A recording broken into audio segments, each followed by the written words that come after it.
current AEW champion has discussed their relationship with CM Punk, and Vince McMahon has taken complete control of WWE. But first, let's get to the quickfire headlines, as a former IWGP World Heavyweight Champion is set to take on a top AEW star when Jay White finds himself across the ring from Eddie Kingston at the upcoming NJPW Battle in the Valley event. The match came together after Kingston challenged White to a match on New Japan Strong this past weekend, a challenge that was ultimately accepted. The event goes down on February 18th from San Jose, California, a card that will also see Mercedes Moné make her New Japan in-ring debut when she challenges Kairi for the IWGP Women's Championship. A talent meeting would be called last night at Monday Night Raw, where it was once again insisted that despite the return of Vince McMahon as chairman, Triple H is still in charge of creative for the company. Sean Ross Sapp would take to Twitter to say, Triple H assured the WWE Raw roster today that he is firmly still leading creative for WWE. Kevin Dunn and Executive Vice President of Talent for WWE, Dan Ventral, were also speaking at the WWE Raw talent meeting. This is the second time that a meeting has taken place to confirm the creative situation, with the SmackDown roster also having the same confirmation on Friday night. AEW TBS champion Jade Cargill would speak with Bootleg Kevin this week, where she was asked about her planned storyline with rapper Bow Wow. The two would be involved in a confrontation at a concert before he turned up on AEW television to tease that he's bringing somebody in that is money to battle Cargill. Since then, we haven't heard from Bow Wow, with the story seemingly dropped, something Jade confirmed in the interview, and she would say, I don't know what happened with it, something was supposed to happen, it didn't, and we moved on from the situation. Now let's get back to some news from last night's episode of Monday Night Raw, as Cody Rhodes' return date was confirmed. Appearing in yet another video package, footage was shown of Cody undergoing surgery to repair his torn pectoral muscle, with him discussing the concern that was in his mind at the time. He would then be seen in the Nightmare Factory gym working out, before noting that it's the one place that can make him bulletproof. Cody's wife Brandy would then say that he looks better than ever, before Rhodes himself then confirmed that he will return to WWE and said, Since I came back at WrestleMania, I've made it crystal clear what I want. At the Royal Rumble, I'm back.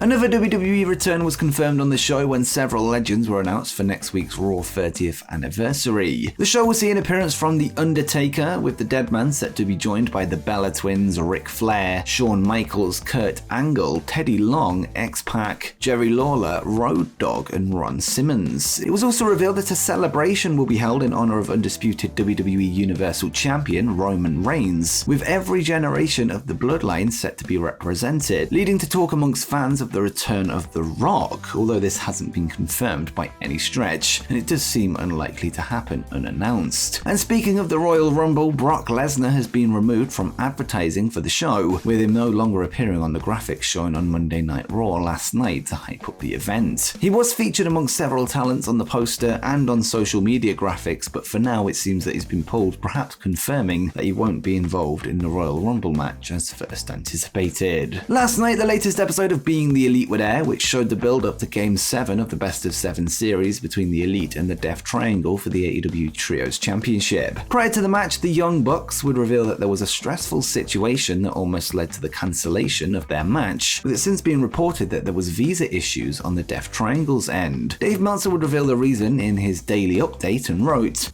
The issue was that one of the wrestlers in the match had a visa issue and they didn't know until Tuesday night if the Game 7 match would take place. But the issue was cleared up on Tuesday. Fans on social media have questioned the reasoning, with Matt Jackson noting that the reason for the issues was something that can't be talked publicly, with some fans speculating that the Bucks were teasing issues with CM Punk, who was seemingly spotted in town that week, as perhaps a sign of an upcoming feud. Either way, it's unclear why visa issues would have had to be kept quiet, but that's all we know for now. According to a fresh report from Fightful Select, WWE's Vice President of Communications, Adam Hopkins, has today been let go from the company. He had been with WWE for over 25 years, having served in a variety of roles, including as fan service coordinator before moving up to public relations coordinator, manager of media relations, senior manager, public relations and corporate communication, director of communications, senior director, and public relations/corporate communications before his most recent role. There is no news on the nature of his departure, however, more details will likely emerge in the coming hours and days. And next, an AEW champion has discussed their relationship with CM Punk. Let's get back to that Jade Cargill interview with Bootleg Kevin, where she would discuss her relationship with the absent CM Punk. The current AEW TBS champion would reveal the advice Punk gave her during their time working together and what she admires about the Second City Saint, and she would say, "Just stand on what you believe, don't be a pushover." I admired that because coming into the business and being new, a lot of people, it's like you almost have to shape yourself a little bit. I know who I am, I've lived several lives, I've lived real life. Just because I didn't want to do this all my life, or because I didn't put in the time, I refuse to let anybody look at me as less than, and I refuse to let anybody treat me any different. Outside of these lines, I'm a human being, and you're not going to treat me like anything else. From my opinion, Punk is a great guy. He's been nothing but nice to the women's locker room. He talks to me, tells me his experiences. At Comic-Con, we got really close because he was my tag mate in the interviews, and I learned so much from him and so much knowledge in the industry. He's been in 2 different companies and he can do whatever the hell he wants to do. He doesn't need it, he does it because he loves it. CM Punk remains away from AEW television as it stands, with rumours swirling that he could be set to return to the company following a series of social media posts showing that he's back in the gym, seemingly recovered from his torn tricep surgery from September. And before we continue, if you're enjoying the video, why not drop a like down below, as it helps me out a lot. And be sure to subscribe to Wrestle Planet with notifications turned on so you don't miss the latest news from all around the pro wrestling world, and join us on the road to 50,000 subscribers.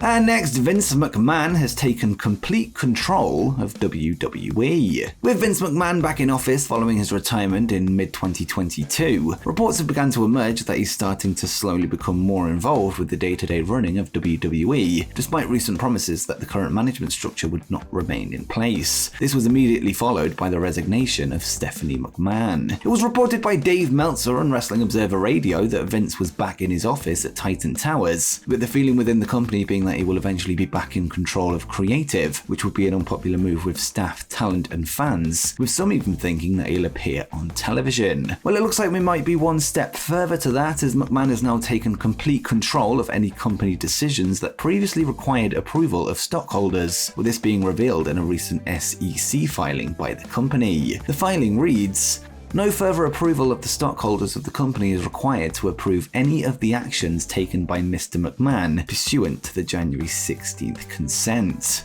The company are not only set to enter broadcast renegotiation season, but are also actively looking to sell the company, with any such deal no longer needing approval from any shareholders. How this power will be wielded going forward remains to be seen, but Vince McMahon is back in charge of WWE, with even more power than he had before the misconduct and hush money allegations came to light. And before you go, make sure you check out the 10 hottest free agents in wrestling today.